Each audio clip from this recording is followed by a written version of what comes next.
Some mornings, when I'm still drifting back and forth between asleep and awake, I think I can hear her voice.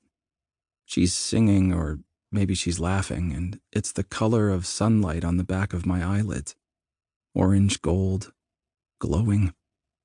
It's not her real voice.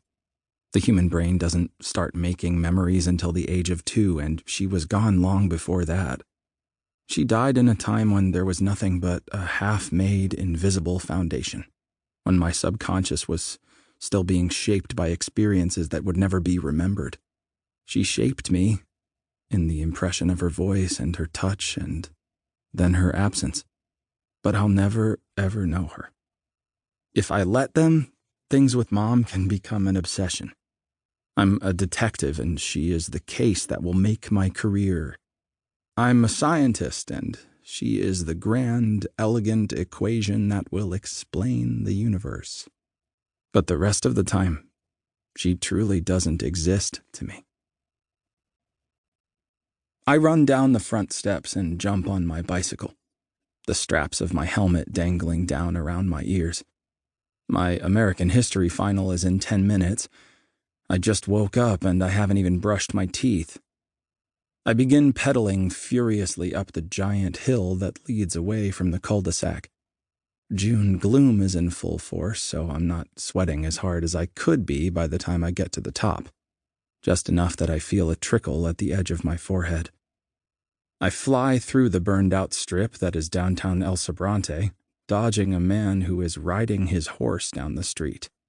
I pass Santa Shoe Repair, Nerd Crossing, Mountain Mike's Pizza. I barrel into the school parking lot and lock up my bike next to a monstrous hydrangea bush, run down the hallway, and slide into my seat at 8:59 a.m. Hannah looks over at me and says, "You look interesting. Everything okay?" She's perfectly neat as always, and there is something deeply calming about her thick golden ponytail, her crisp white t-shirt, the tiny silver H at her throat. I reach up and tug the end of her hair. I accidentally slept in. She raises both hands. "Not my fault." Then Mr. Henderson walks in, looking sad and rumpled, the human equivalent of a ketchup stain. "Good morning, seniors. For most of you, this will be the last test you ever take at De Anza High. Good luck." He passes around the test books and pencils, and then the next 2 hours are a fog of essay questions about the Civil War and the Industrial Revolution. I try, but by the end of it, I'm basically propping my eyes open with sticks. I hand in my test, brush my teeth in the bathroom, and then wait for Hannah and Jake out front. A pack of wild turkeys roams through the parking lot, shitting on cars. I sit on the gate of Hannah's dad's pickup truck, tucked between my bike and the surfboards, my hood cinched over my ears to muffle the chattering birds and the distant highway sounds. And then we are driving along the Richmond Parkway, my hand on Hannah's knee, Jake whining about being crammed into the back seat of the extended cab. The fog is burning into a smoggy, hazy blue that can't decide if it's dirty or clean. A cormorant corkscrews into the water.